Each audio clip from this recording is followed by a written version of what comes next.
You're listening to Are You Content? The Content Podcast.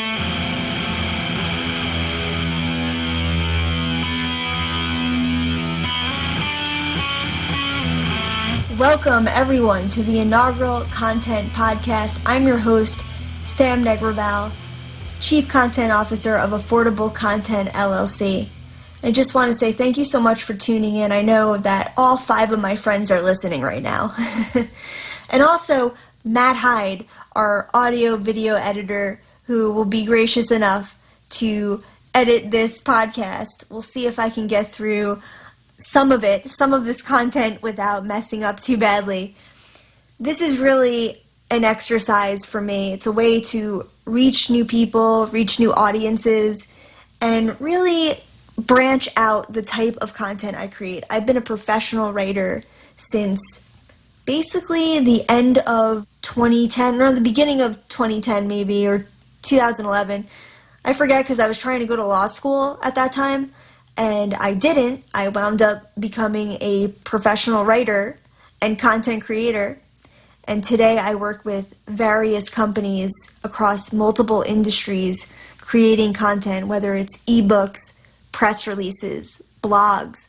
And now we're starting to get into some AV editing. We've done it for some friends and for some personal projects of ours, but we want to start getting into this with more companies that we have relationships with and hopefully some new clients as well. And what I've learned in the content creation world is that in order to be successful, you have to do what you preach and what you offer. You have to do it for yourself. So at the end of the typical day for me, after I've been creating content for clients, really the last thing I want to do, and this is just personal to me, be interested to see if other people listening have this thought too. The end of the day of writing and reading on behalf of other people, the last thing really that I want to do is then write and read for my own content creation purposes. I'm super into research, so I don't want to write something just purely based on my personal experiences and not have it substantiated with facts. So that means that I have to go and I have to either search for studies or articles or other information, because that's really important to me. That's sort of my background as a writer. I was a political science major, actually, and statistics and facts matter, especially in the type of writing that I do. So I thought, what's a different way that I can create content and I can create multiple forms of content? So my goal with this podcast is to break it out into other pieces of content. It can be written pieces, especially if I interview someone else, or if I take the time to go and do that research component that's important to me. Or I can break it out into social media, tidbits and factoids and quotes. That's always a good one. I can also take this content onto LinkedIn, which is a strategy that I really want to focus on in 2020. So those are just some of the ideas that I have, and really just thankful for everyone who supported me along this journey. You know, I started out in fall of 2014, and it was sort of by accident. I had switched jobs. I had the idea for affordable content when I was working full-time as a trade journalist. It was actually a magazine in the retail industry. And I had the idea for it. I was actually approached by someone who I had worked for in college to create content, floated the idea with some friends. Shout out to my business partner, Kate Mahan. She's my business partner in another business that I have, which is Sing and Sway LLC. We'll talk about that some other time. It's an entertainment company. But Kate is actually a former journalist herself, and I reached out to her knowing that she could help guide me and maybe go to some meetings on my behalf when I was working full-time in Jersey City. She was gracious enough to do that, and she sat in on some early meetings for me. It was at this time that a lot of people I knew were in career transitions in journalism or writing, because some of the companies that had started their big online push, like right when we graduated college, maybe like 2009, 2010, were sort of backpedaling at that point. I had 2 or 3 friends who were in between jobs who had journalism degrees. I myself was a political science major. I had toyed with the idea of double majoring in journalism, but I kind of had this tunnel vision that I was going to be a lawyer. And we all know how that turned out. I did not go to law school, got into law school, chose not to go. And I was fortunate enough to get into this world of online publications, first through a news website that was started by a former Star Ledger journalist who themselves had been laid off. So you're starting to see a pattern here in the recession. And they started this news website, and they needed someone to help with their copy desk and posting stories online. So I got involved there, and another foot in the door for me was getting involved in AOL Patch, which was the website AOL had started for local news coverage. So that was sort of my foot in the door. Some of the news organizations I interviewed at that time, they were a little bit wary of me for not being a journalism major, and I couldn't really always convince them that political science was a great degree to have for critical thinking, liberal arts. I wrote a ton as undergrad and a lot of research and writing, but it's like everything else. They want practical skills and practical application. So after getting that practical skills and application, then I went to work at a trade journal again in the retail industry, and it was a great experience. I was there for a little under 2 years, and then decided that I had missed hard news, wanted to go back to hard news, so I did. However, when I got there, and it was sort of a hasty hiring process is what I found. It was not really a well-informed hiring process.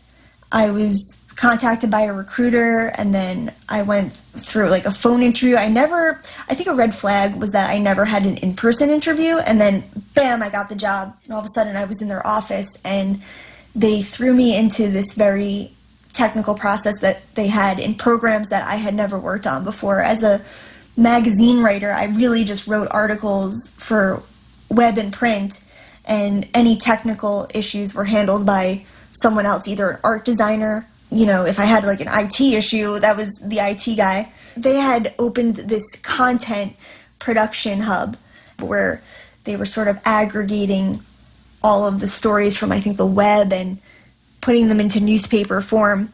They had just wanted me to sit at the computer, basically, aggregate these stories into the program, put them back on the newspaper page, make some cuts, move some things around. I felt at one point I was building jigsaw puzzles. It was a little weird. It was a little foreign to me how I could, translate the skills that I had as a writer to this job. I didn't really see the connection. It wasn't really so much about writing. Like, you just needed to know how to break up a sentence.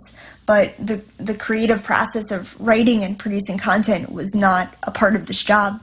The technical skills that I didn't have, and it was going to be a problem because their production in this new hub was going to go live the following week. So this is the analogy that I used actually on the day I quit, which was 5 days after I was hired. I very politely said to the manager, I'm a percussionist, musician, since about age 6. I said, I feel like I have been handed a saxophone and told that the orchestra has a show on Monday and I am to get it right or I'm going to screw up the entire production. That was a really scary moment, and I just had to be real with myself, and it was even scarier when I said, you know what, I'm going to just quit and I'm going to start Affordable Content LLC, and I did about a month later. So very fortunate at that time that I was still living at home, had the support of my parents to do this, and I literally started Affordable Content LLC from their dining room.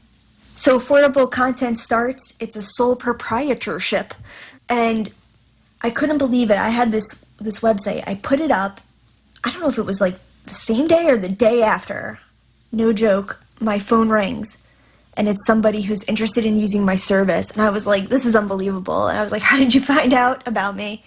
And it was a referral from someone I had worked with, someone who had seen me post about this new endeavor that I was doing, basically putting a call out, saying if you know anyone who would want to work with me, I'm doing content support services. And it was this great growing company. And it's really exciting because in about an hour from now, from when I'm recording this, I have a check-in call with them. I've worked with them sort of on and off over the past 5 years, basically, as they've been growing and transitioning. Sometimes, I don't always talk to them, and sometimes they get back and they have a new list of objectives that they want help with. But it's great that we've had this relationship, my very first client, over the past 5 years. That was really exciting for me. I got a couple of other referrals that sort of set me on this path. I also applied on my own, very randomly, to a Craigslist posting for a nonprofit organization that was publishing a newsletter every day, and they needed help with it. So I did that. I applied, they got in touch with me. That was another 5-year relationship that unfortunately just ended, and it's kind of sad that it just ended. It was an administrative decision. They said that they were bringing all of their freelance work for 2020 in-house. It's just purely budgetary. It wasn't anything personal, and I'm sad for that relationship to end. We ended on a positive note. It kind of shows you that organizations are redefining their own relationships with content creation and their freelance relationships and redefining their needs and what they can do. There's always this top-down pressure to watch the bottom line and to watch, how much money is going out the door into freelance work or any other kind of business support expenses. I think that it's really important that companies, if they're looking for ways to cut, if it's possible, don't cut your content producing budget, because it frees everyone else up in your organization to work on even more content. And this is going to be a theme in this podcast, balancing quantity versus quality. I'm a strong believer, based on these years of experience in 2020, that you have to learn how to balance quantity versus quality. You need the quality. Some people get hung up on quality, and I work with a lot of great marketing people who love quality and they want to dot every I, cross every T. I know it's so important. They want to make sure everything's on message, and just when you think that the final draft is complete, they're printing it out and circulating it again, and you're missing the original deployment date. Unfortunately, a lot of people in the marketing world, I've found, might not have the journalism experience. Journalists get on edge. Anybody who's worked in a news organization gets a little on edge when you start missing those deadlines. Marketing people, they tend to la-di-da, la-di-dee. And, it's all well and fine. Hey, they're paying for it. It's on their budget. But we often encourage them, myself included. I'm a big proponent of, let's push through, because the other side of this equation that we just mentioned, which is quantity. I really feel that there's so many voices, so many channels, so many ways to consume content in 2020 that you have to just keep producing. You have to just push forward and find ways that work for you, ways to be consistent, and also to explore new ways to channel that creativity and possibly reach new audiences that you wouldn't have previously. I certainly hope to do that with this podcast, and that's why I'm pursuing this avenue, and I'm really just looking forward to it. I hope to bring guests onto my show that's being produced by my friend Matt. Again, very thankful for his help. Really talented guy, just knows a lot about audio and video. Anything technical with audio, I'm like, Matt, please help me. So I'm really just excited for this project. And thank you all so much for tuning in to this first episode. I hope you'll be back. This was kind of a winding episode, just a little bit about me, a little bit about what I think about the state of content in 2020, and hopefully we'll start to get into some more nuts and bolts. And I want to know, are you content? Are you happy with your content production? I know that I wasn't. That's why I'm shaking things up in 2020. So thanks for joining me, and we'll talk to you soon. Are You Content? The Content Podcast is a production of Affordable Content LLC, all rights reserved. Hosted by Sam Negraval and edited by Matthew Hyde, with music by Undercover Rabbis, all rights reserved. Connect with Affordable Content on Facebook and LinkedIn, and feel free to reach out to me, Sam Negraval, on Facebook, Instagram, or LinkedIn, or by emailing sam@affordcontent.com.